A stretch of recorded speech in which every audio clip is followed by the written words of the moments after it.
Abortion, the intentional destruction of a preborn human being.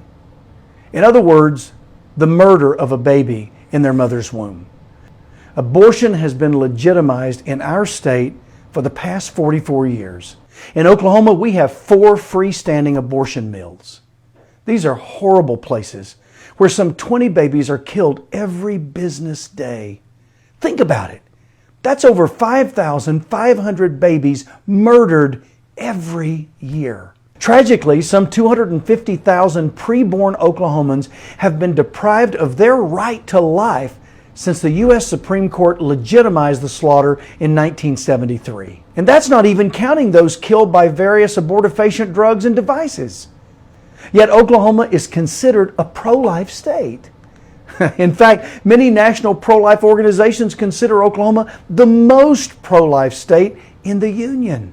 In a state that murders nearly 6,000 children every year, what does that even mean? I'll tell you what it doesn't mean. It doesn't mean that we prohibit the killing of preborn babies. What has it meant to be a pro-life politician, legislator, or governor in Oklahoma since 1974? Sadly, it has never meant seeking the abolition of abortion.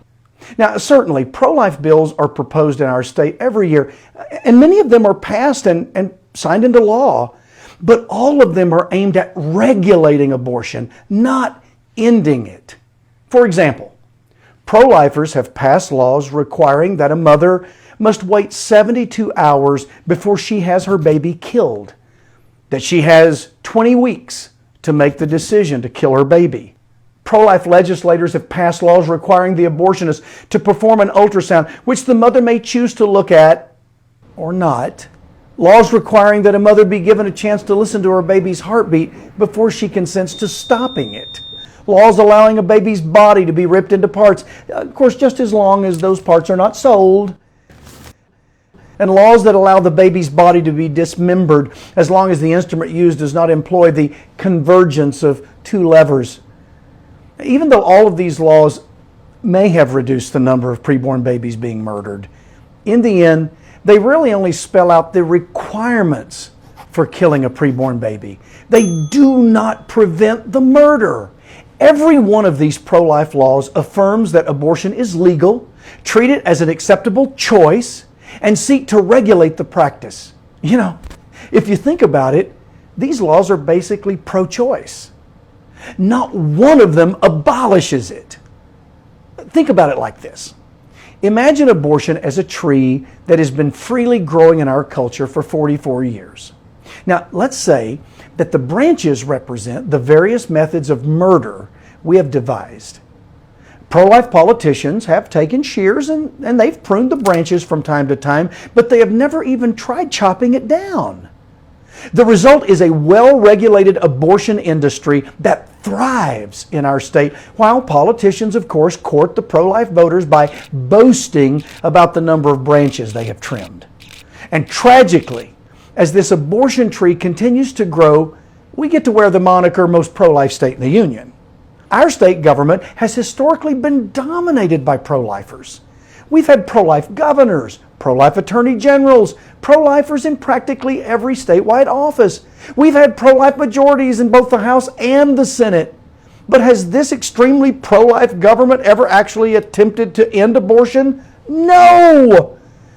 Of course, to appease the campaign contributors and get votes for re-election, Oklahoma politicians run bills designed to regulate abortion that give the appearance of fighting it, but these laws always keep the practice legal.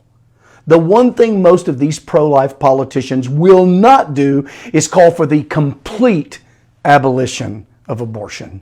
I was there. I saw it. And to some degree, I was part of it. So, I am not running for governor of Oklahoma as a pro-lifer.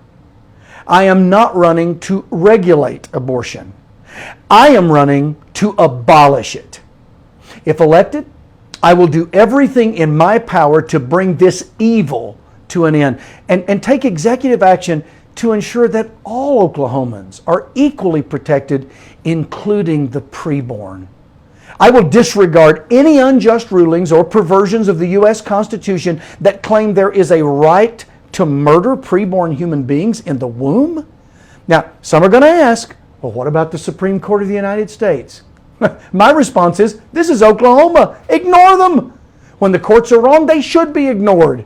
We ignored them in the mid-1800s when they said that a black person was just personal property.